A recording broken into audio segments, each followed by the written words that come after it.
जय भीम, नमो बुद्धाय साथियों। आप देख रहे हैं डीएस 19 न्यूज। डीएस 19 न्यूज में आपका स्वागत है।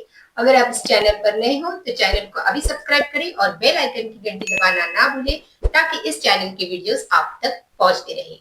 दोस्तों, आज दुनिया में संविधान के बारे में लोग किस तरह से बातें करते हैं, कितनी मूर्खता की बात लोग करते हैं।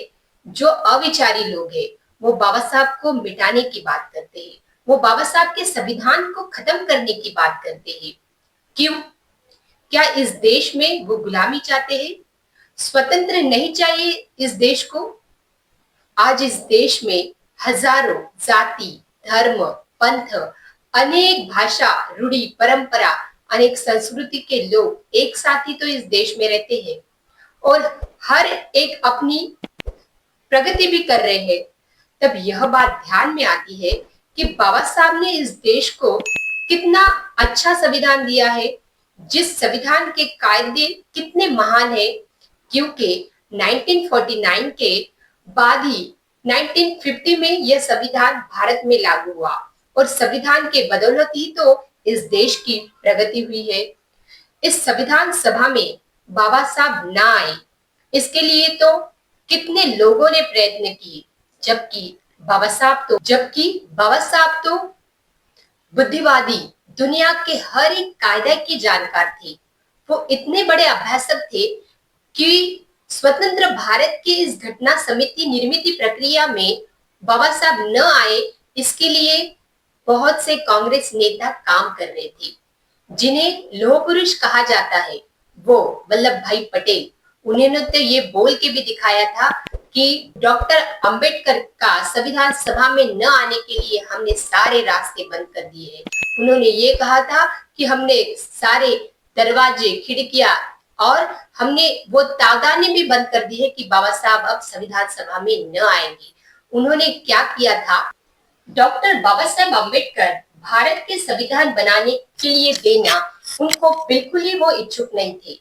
अंग्रेजी की जो पूंजीवादी सरकार और भारतीयों की ब्राह्मणी सरकार डॉक्टर बाबा साहब अम्बेडकर का संविधान बनाना इनको मंजूर नहीं था। इसीलिए सरदार वल्लभ भाई पटेल ने माननीय बीएन राव को इंग्लैंड से बुलाया।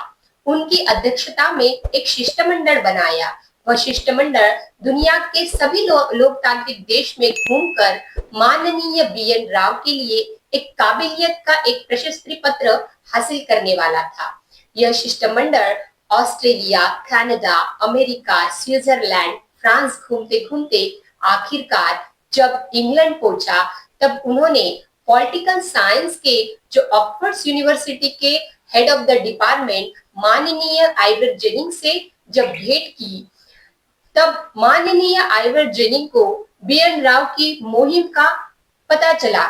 उनको ये पता चलते हुए ही उनको बड़ा आश्चर्य हुआ। उन्होंने कहा कि डॉक्टर बी आर अम्बेडकर जैसे घटना के जानकार और फेडरेशन वर्सेस फ्रीडम लिखकर ब्रिटेन को समझाने वाले भारत में रहने के बावजूद यह घूमना बड़ा आश्चर्यजनक लगा। उन्होंने बीएन राव से भी अपना ये आश्चर्य व्यक्त किया। तब बात खुल गई थी। ब्रिटिशों को भारतीय चालाकी के संदर्भ में सब कुछ व्यक्त हो गया था और फिर इंग्लैंड से भारत वापस आने का सफर और डॉक्टर बाबा साहब अम्बेडकर का भारतीय संविधान बनाने का सफर कैसे चालू हुआ।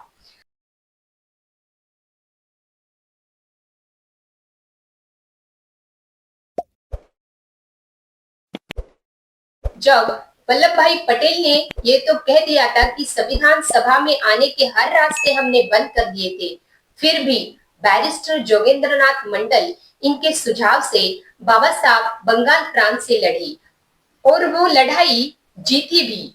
लाचार मांग कर या बोलकर नहीं, तो वो लोकशाही के बल पर उन्होंने वो जीत हासिल की।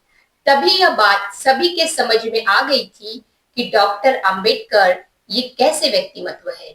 संविधान सभा के कामकाज में बाबा साहब के कायदों का अद्भुत ज्ञान, उनकी बुद्धिमत्ता, उनके संविधान सभा के जो भाषण थे उसमें दिखाई देने लगे। और आज लोग ये कहते हैं कि बाबा साहब संविधान निर्माते नहीं है।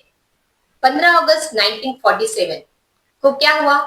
15 अगस्त 1947 को इंडिया आजाद हुआ, यानी भारत स्वतंत्र हुआ। उस समय क्या हुआ था कि भारत देश की विभागनी होने वाली थी।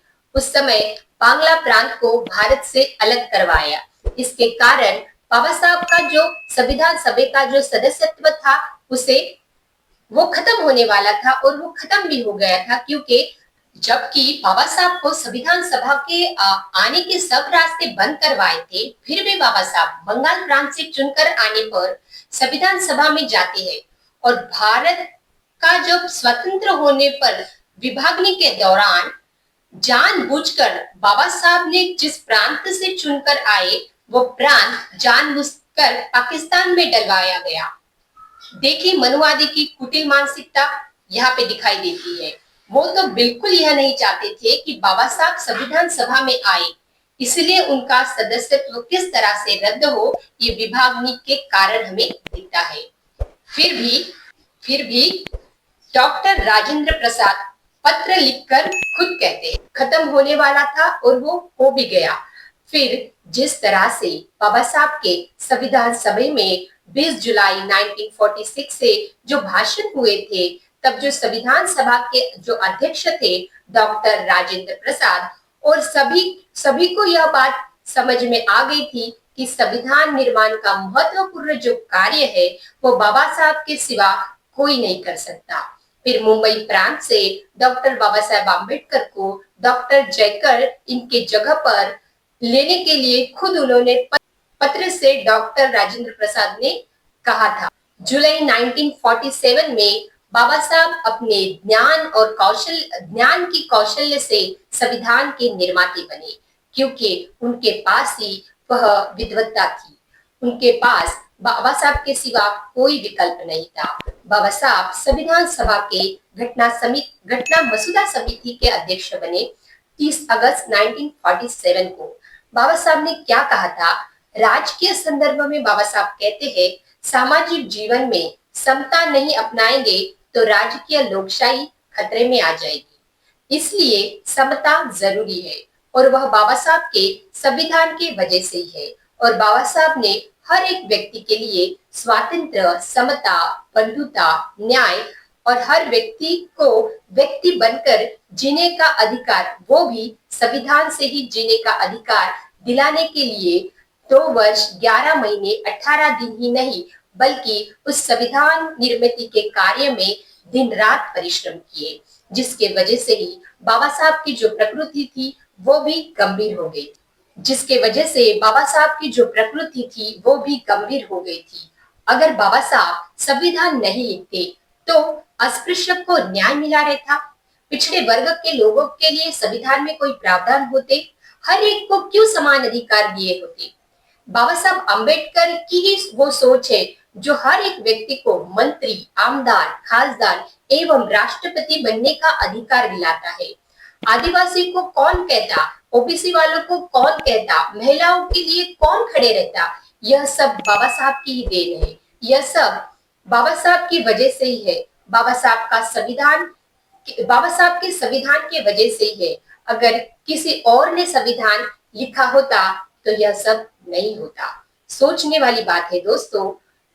देश के अंधभक्तों, नागरिकों, सोचो, हम भारतीय हैं और हमें स्वतंत्र देश चाहिए।